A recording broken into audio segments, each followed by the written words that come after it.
Hello and welcome to the Grad Lab Podcast. This is your host, Jordan Scribner, to tell you that we have a very special episode today. Later this week, we will be back with our usual episodes and hopefully getting a weekly schedule up to go along with our fancy new YouTube page. But for this week's episode, we will be doing our ever-topical dissection of Captain America Civil War, the latest in our never-ending stream of comic book superhero movies. So for this week, we will hopefully get together myself, Don Fox, and Allie Pipitone as usual, coming in to represent our side of the Civil War argument against some other, not against, but with some other sequential art faculty and students here at Savannah College of Art and Design. Now I say our side because I'm about to play for you a recording from the car as we all were heading back from Pooler, Georgia. This is myself, Don, and Allie coming back from Pooler after having just seen the 10:30 p.m. Thursday night premiere of Captain America Civil War.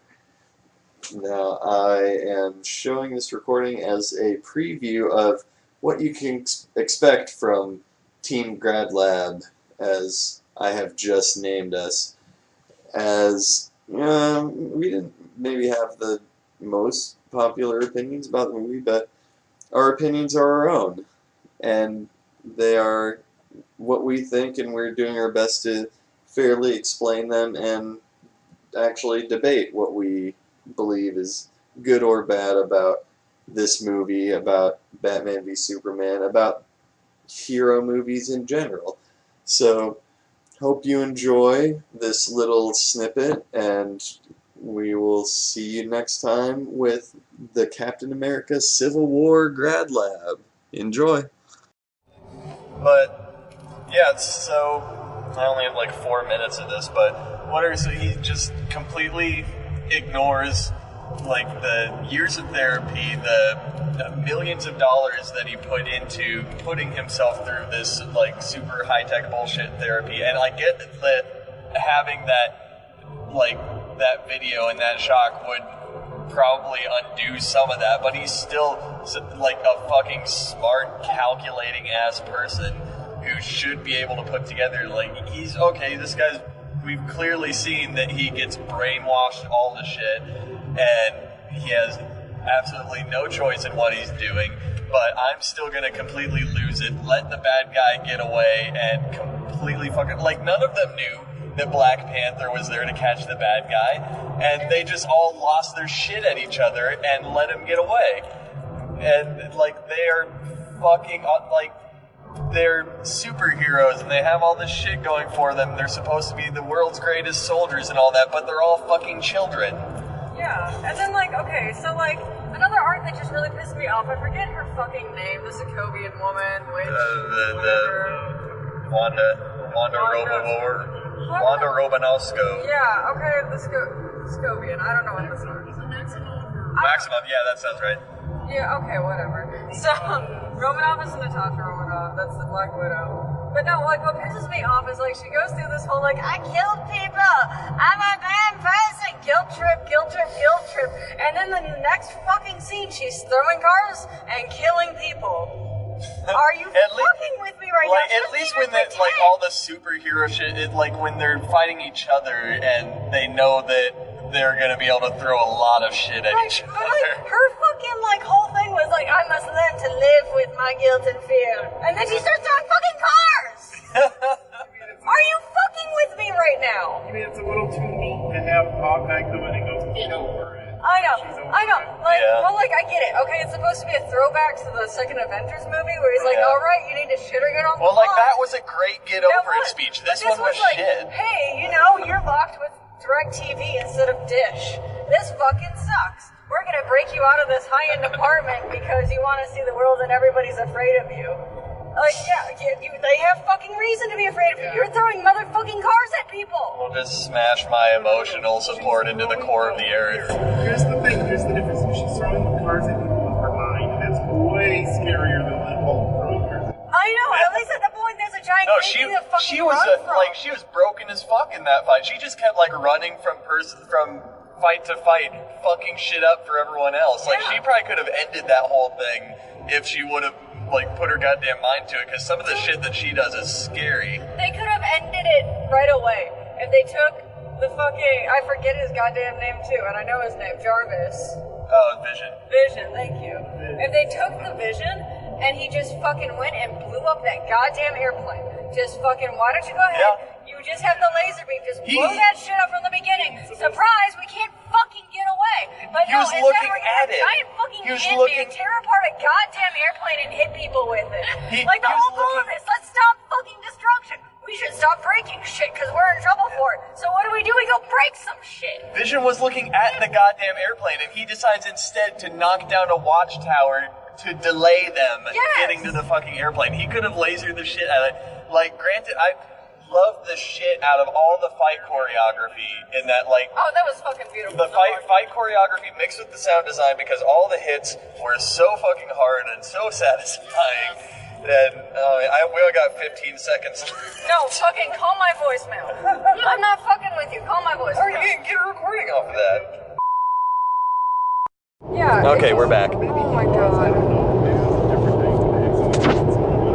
Well, like... They're also, like, punching super monsters. Well, and like, again, exactly, my issue is like, yeah, okay, like, I'm sorry your kid got killed. That sucks. That honestly sucks. Set up a really fun, light some candles. Yeah, but it like, needs I'm to... sorry. Like, but, the whole... we collectively as entertainers get over the idea that we need to zero in on one person that died to be able to understand some sort of massive tragedy? Because there's this presenter that came in to do a seminar last week. I think I told both of you about this, but he starts out talking about how he was in a coffee shop working on a piece when in New York when 9/11 occurred, and his first thought was, oh shit, it's gonna be real tough to get anything done, this is gonna be distracting. And then he realized that he knew someone in that building, and I don't know, I don't get that. Like, does it really take that much? He was talking about how Savannah, it's not a funny enough observation for him to leave the joke. Well, yeah, and like there were all sorts of other problems with that presentation and stuff, but like, does it really take that much thinking power to realize when there are like hundreds of people in a building? And that's also the problem with like, I'm not sure which way is Savannah. Yeah, oh, it's left. But There's the Waffle House. Is that a different yeah, and I can't. It's and there's a million Waffle Houses, but It's a different one. Yeah. The one I know was in near Harley Davidson.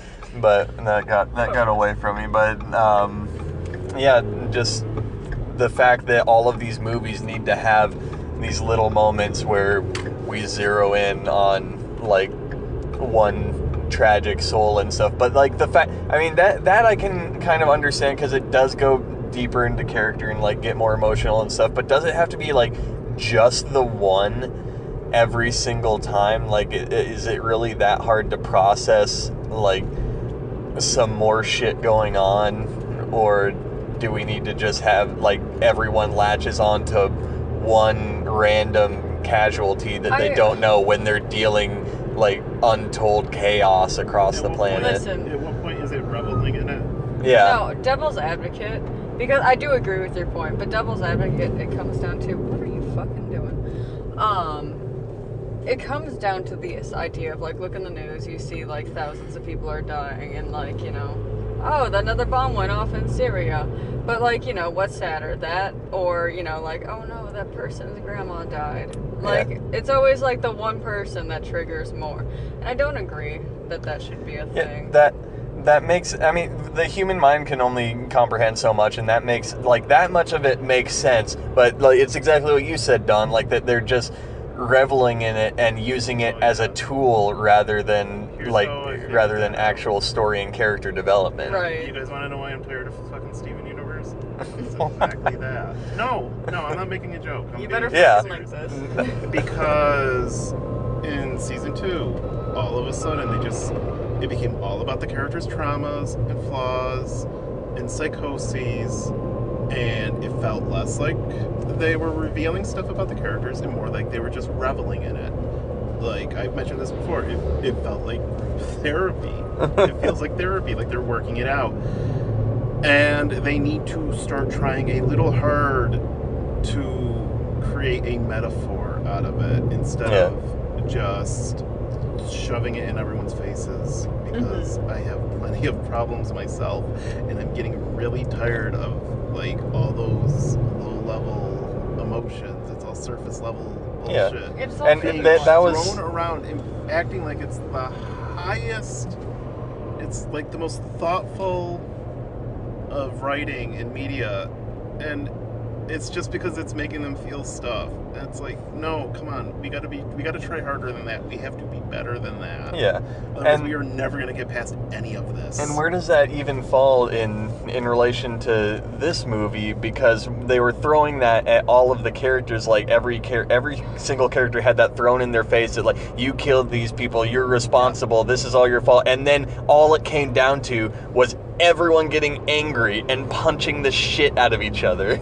Yeah. Where does the metaphor fit in? You mean It doesn't exist. They just said they just all got angry and punched. I don't know if they're trying to like go through stages of grief or something, because they all ended up in anger at the same time. Oh yeah, and here's the thing: the movie is very entertaining, but it's not entertaining enough to make up for all of that. Yeah. And I mean, I still like it. Spider-Man and Paul Rudd came in and had fucking no stake in it. They on each side they had their wisecracking asshole who didn't have anything weighing on their conscience. No, they were just Spider-Man. They needed to set up a movie, and Ant-Man. He already had a movie. Yeah. And being in another movie, I'm sorry, Marvel, that's not enough. That's not setting up a crossover anymore. Now you're just throwing shit at the screen, and it is all very cool and entertaining and fun, and I think a lot of it's well done and well intentioned, but it's starting to collapse under its own load. It's starting to wear me the fuck out. Yeah. Yeah, and this was, I mean, it's kind of, in a lot of respects, in the same issues that Batman, Superman had, but just to like sort of varying degrees, since this one was much more lighthearted, and I mean, both of them had the advantage. And like, one of the only things that I like really appreciated about Batman v Superman was like the fight choreography and the thought that went into that. And both of them have like very different ideas of what to go into it with. Batman v Superman was brutal, and this one was also brutal but much more fun. Right. And so that's like visually, these movies for a good while are probably going to be some of the most spectacular things that we end up seeing on a screen, and that's something like I really appreciate them for that. But and like, it's what we've talked about before, where like they're not really aiming themselves at children anymore, but all of this stuff that we're talking about now, how like they're not aiming themselves at children, they're taking it way too far for that, but they're handling it with the emotional maturity of children. Yes. I don't even need to say anything there. Jordan just like summed up everything. That's perfect. Y'all got schooled. Well, I mean, like, it's what I've been trying to say. It's starting to feel childish, starting to feel infantile. And like, maybe that's the next development when things start to, I don't know, is this going to exacerbate it, or are things really is it just us feeling fatigued, or are things really starting to No, it's absolutely feel fatigued? everything. It's everything. It's shit all the way down. Half a mile, man, you got it. Yeah. Like, if you don't think there's not a connection between people just kind of mindlessly devouring this media, not even thinking about it, and the rise of fucking Trump, you are delusional. It's dummies all the way down. Yeah, it's a little mean, but like I said, I mean, more thought needs to be put into the creation and the consumption. Yes. And but at this point, you know, like, oh boy, we're making money, and like, don't get me wrong, like, I'd watch the movie again, but I'm not gonna pay to see the movie again. And it's No, I'm not. But yeah, it's That's one we're gonna pirate later, and then we'll do the shitstorm. Yeah. I'll red box But it. could we consider like big like AAA blockbusters in this development to be sort of an entire art movement in themselves, and like every other art movement, we're starting with the visually spectacular before we can move into the intellectually and emotionally spectacular. No, until we get past our need to have Iron Man punch people and say, "Oh, they hurt my mom." Like, no, we can't. Like, can't we have both? Where Here's the thing. Here's the thing. Every one of my fucking characters has issues with their parents, and especially their mothers. Like, Zelda has no mother, and Emily has no mother because she died. Giving birth to her. So that's its own special kind of rot, and Zelda's parents are just shitty. But it's less. I have no intention of really making any use of that in any kind of dramatic or, but it's not going to be just cheap drama to mine just so people feel things about my characters. It's going to inform their actions. Yeah. And some of the things that happen and how they react. But it's not like I'm going to sit there having, like, I'm not going to have, like, any of those characters sitting there boo-hooing about it. It's because you can have those themes present and those emotions. They can all be there, but you don't need to have your characters sitting there, like, literally saying, "I'm sad because my mom died." Punch. It's like, come on. That's exactly what all he's doing. They did it several times. He's punching his feelings.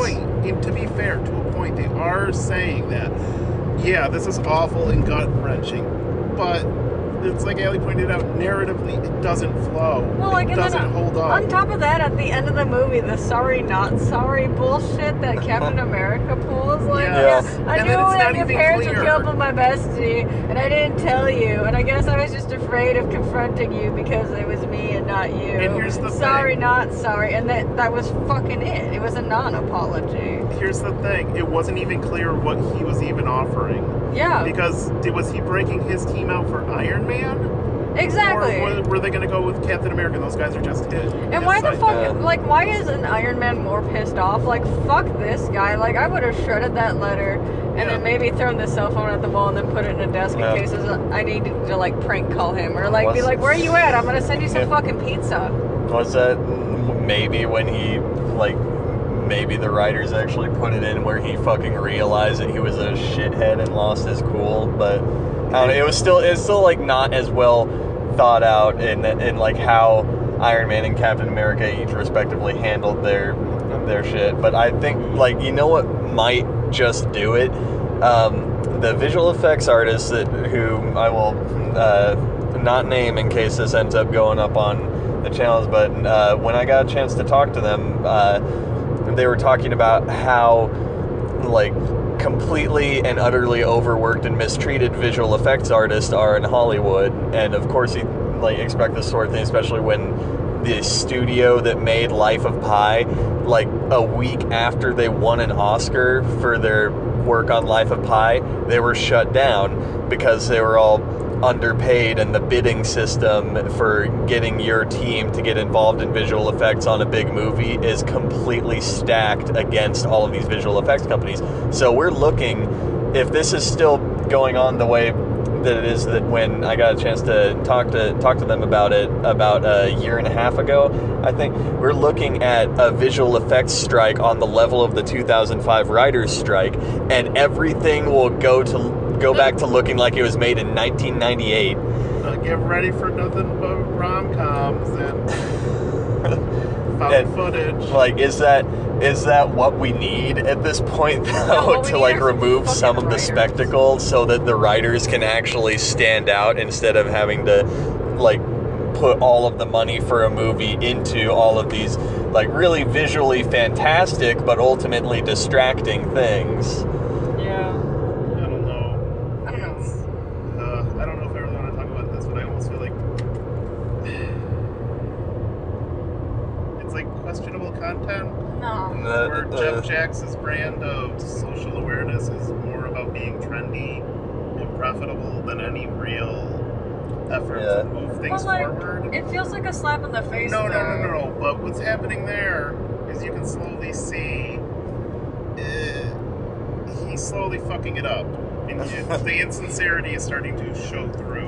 Right. Yeah. No, I And that's understand that. that's really what needs to happen, and where That's sort of- Marvel needs to start making some decisions. Yeah, that's sort of Like, where... for instance, it bugs the hell out of me that Peter Parker was just a boring white kid.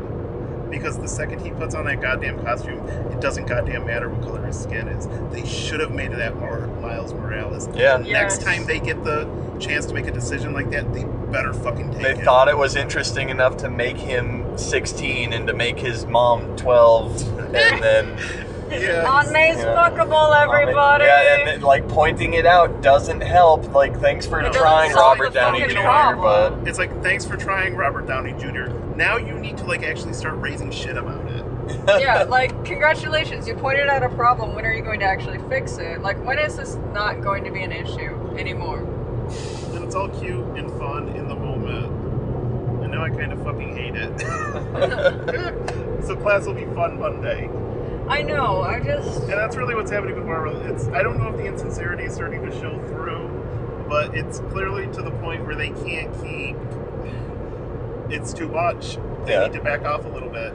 Yeah. They're pushing entirely way too hard in they're too many directions, and it's going to backfire. They're towing the line, but then compared to Batman v Superman and Suicide Squad, where they've kind of completely hop, skipped, and jumped over the line at this point, like, they still, like, that's still where they have the advantage, and we're, like, comparing our entertainment experience for this movie was completely different compared to Superman v Batman. So, like, is that all they're really concerned about is, like, staying ahead of the game when the bear of becoming socially irrelevant is chasing after you? Do you have to just run faster than the other national entertainment conglomerate? That was a bit of a mixed up metaphor, but I think it landed with a thud at least. I'll listen to it eventually. Is this even going up in the podcast? It better. Yeah, I think it's fair. Or we can, I got you, listen. Allie. We can listen to it next week before we go more into this, and then like reflect on our opinions. So we're gonna pause that here and bring you back live in wherever we are. It's Grad Lab.